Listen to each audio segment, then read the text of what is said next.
మండలి ఎన్నికలు సమీపిస్తున్న కొద్దీ అధికార విపక్షాలు శిబిర రాజకీయాలకు తెరతీశాయి. ముఖ్యంగా ప్రతిపక్ష అధినేత జగన్ సొంత జిల్లా కడపపై టీడీపీ ప్రత్యేకంగా దృష్టి సారించింది. దీంతో ఎలాగైనా పట్టు నిలుపుకోవాలని ప్రతిపక్షం ఆరాటపడుతుంటే ఎలాగైనా పట్టు సాధించాలని అధికార పక్షం వ్యూహాలు రచిస్తుంది. ఇరుపక్షాల వ్యూహ ప్రతివ్యూహాలు ఎలా ఉన్నా ఇప్పుడు ఎంపీటీసీలు, జడ్పీటీసీలు, కార్పొరేటర్లు, కౌన్సిలర్ల పంట పండింది. తమ శిబిరాల్లోకి వచ్చే వారిపై కాసులు కుమ్మరించేందుకు సిద్ధంగా ఉన్నారు. ముఖ్యంగా 40 లక్షల రూపాయల వరకు బేరం వెళ్ళిందంటే ఆశ్చర్యం కలిగించక మానదు. డబ్బు పెద్ద సమస్య కాదు, ఓట్లు కావాలి. ఇప్పుడు దీనిని తూచా తప్పకుండా పాటిస్తున్న ఈ రాజకీయ పార్టీలు ముఖ్యంగా స్థానిక ప్రజాప్రతినిధుల నియోజకవర్గంలో ఓటర్లైన ఎంపీటీసీలు, జడ్పీటీసీలు, కార్పొరేటర్లు, కౌన్సిలర్ల శిబిరాల్లోకి చేరుకునే కొద్దీ వారికి డిమాండ్ పెరుగుతోంది. బయట ఉన్న వారిని లాక్కునే ప్రయత్నంతో పాటు ప్రత్యర్థి శిబిరాల్లో ఉండే వారిని దగ్గరకు చేర్చుకుని మద్దతు కూడగట్టుకునే ప్రయత్నాలు ముమ్మరమయ్యాయి.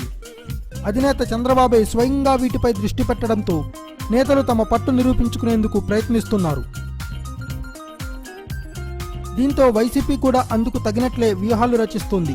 వైసీపీ శిబిరంలో జమ్మలమడుగు నియోజకవర్గానికి చెందిన ఇద్దరిని టీడీపీ నాయకులు తీసుకురాక తాజాగా మరో 2 కమలాపురానికి చెందిన స్థానిక ప్రతినిధులను వైసీపీ శిబిరం నుండి తీసుకురాగలిగారు.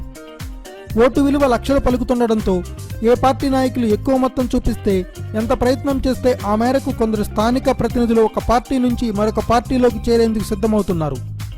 సంఖ్యాబలాన్ని 500కు చేర్చుకునే ప్రయత్నంలో టీడీపీ ఉండగా వైసీపీ కూడా వ్యూహాత్మకంగా వ్యవహరిస్తూ లోపల మద్దతును కూడగట్టుకునే ప్రయత్నం చేస్తోంది. కాగా డిమాండ్ను బట్టి 5 లక్షల రూపాయలతో మొదలైన బేరం 10 లక్షలకు చేరుతోందట. అంతటితో ఆగకుండా 15 లక్షలకు కూడా తాకింది. తాజాగా 2 స్థానిక ప్రజాప్రతినిధులకు 40 లక్షల రూపాయల బేరం కుదిరినట్లు తెలుస్తోంది. 3 రోజులుగా డబ్బులు పంపిణీ జోరుగా జరుగుతోంది. 100 ఓట్ల మెజారిటీతో గెలుస్తామని టీడీపీ నేతలు చెబుతుంటే 50 నుంచి 80 ఓట్ల మెజారిటీతో గెలుస్తామని వైసీపీ నేతలు చెబుతున్నారు. Thanks for watching. Please subscribe our channel.